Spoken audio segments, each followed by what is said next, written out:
Yo, what is up YouTube? Lee the Captain here, back again with another YouTube video on nothing other than the amazing, wonderful, and fantastic RSR. And in today's YouTube video, I am going to be giving everyone an update on RSR and the Reserve Protocol. So let's jump straight into it. First things first, if we take a look at the price of RSR, it seems to be going back up again. You know, initially with RSR staking having so much hype and anticipation, the price of RSR pumped, a lot of people sold off, it dumped. However, as of right now, it seems to be going back up again. And because the price of RSR pumped around 8%, I just gotta do some bicep curls. And these are 50 pounds, by the way, so continue to pump RSR. These are curls for RSR, let's go! And the whole crypto space overall seems to be wanting to go up again. I mean, if we take a look at Bitcoin, it's back up above $21,000. Oh my goodness. The global crypto market cap is still holding strong above $1 trillion. And that's a good psychological number that I like to see, by the way, $1 trillion, right? I think it just creates a lot of positive sentiment when it comes to the whole crypto space. And crypto greed and fear index is sitting at 38. Oh my, things are looking good. I mean, it's still considered fear, but it's still a lot better than what we saw just a couple months ago, right? Keep in mind when the price of Bitcoin was 17,500 back in June, the fear and greed index was at 6. Overall, things are starting to look positive for the whole crypto space overall. Starting to look positive for RSR, but you know me, right?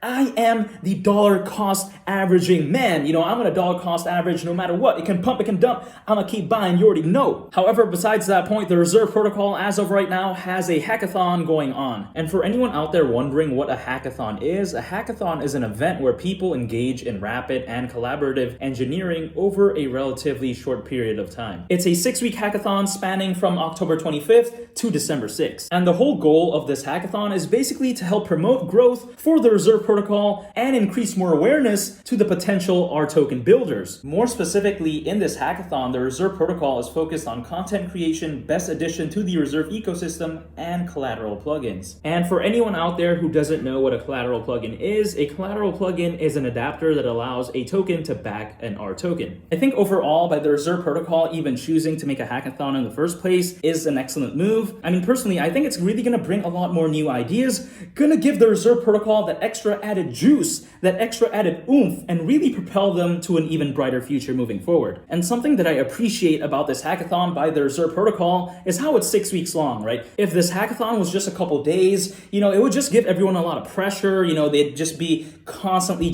stressed out, you know, not really perform to the best of their abilities, but giving them a lot of time really allows for the best ideas to come through. And the reason I say this is because hackathons typically don't last 6 weeks. However, I think 6 weeks is a genius move by the Reserve Protocol. And now I want to talk about R tokens real quick. Deploying an R token on the Reserve Protocol is actually something that is extremely easy. It can be done in just 5 simple steps. Step number 1, collateralize. Select a basket of ERC20 tokens, ideally yield generating assets. Additionally, you can define emergency collateral, which will be swapped once part of the asset collateral defaults. Step 2, metadata. Define the token's metadata, including the token ticker, name, and mandate. Furthermore, you can customize advanced contract parameters, for example, reward structures and staking delays, etc. I mean, this is all just so simple, right? But it doesn't end there. Step number 3, deploy. You can deploy the R token now. Let's define the governance. I mean, this is just absolutely insane. So easy. Step number 4, when it comes to governance, you can specify governance parameters, including voting delays.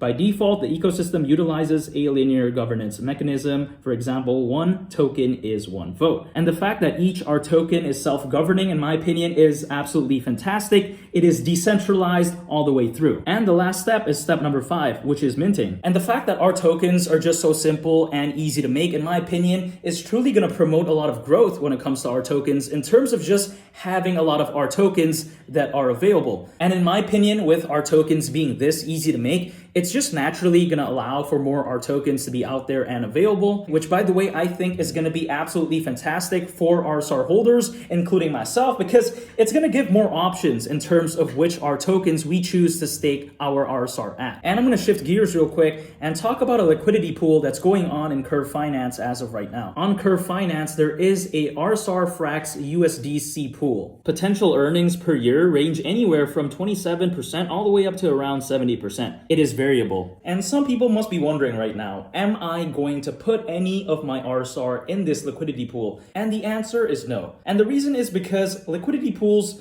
do have a certain degree of risk involved. And if we take a look at this article by MoonPay, they say that one of the biggest risks when it comes to liquidity pools is smart contract risk. This is the risk that the smart contract that governs the pool can be exploited by hackers. If hackers are able to find a bug in the smart contract, they can theoretically drain the liquidity pool of all of its assets. And this is just a personal choice of mine, by the way. I mean, I'm not saying anything is bad about this liquidity pool. That is not what I am saying at all. But this is just what I'm doing personally, again, right? Not financial advice. I just don't think the juice is worth the squeeze with this one. I mean, I don't want to risk my RSR just for around 27 to around 70% gains per year. I just think RSR is too valuable to risk it for that little of an upside, in my opinion, not financial advice. But that is just the way I see it. And some people must be saying, wait, 27 to around 70% is actually not that bad. And I somewhat agree with that. However, keep in mind that RSR as of right now is around 15 times lower than its all-time high price. The way I view 27 to around 70% of potential gains in the grand scheme of things really I think is somewhat irrelevant, which is why again I am not joining this liquidity pool. But that's only my decision. No one has to follow me, not financial advice. And in other news, the rate hike was 75 basis points. However, Powell did say that he might slow down in the future. And a lot of people are predicting the next rate hike will be 50 basis points. And if that were to come true, I mean, the whole crypto space overall would just continue its rise, in my opinion. However, only time will tell when it comes to that. I think the anticipation of the next rate hike being 50 basis points,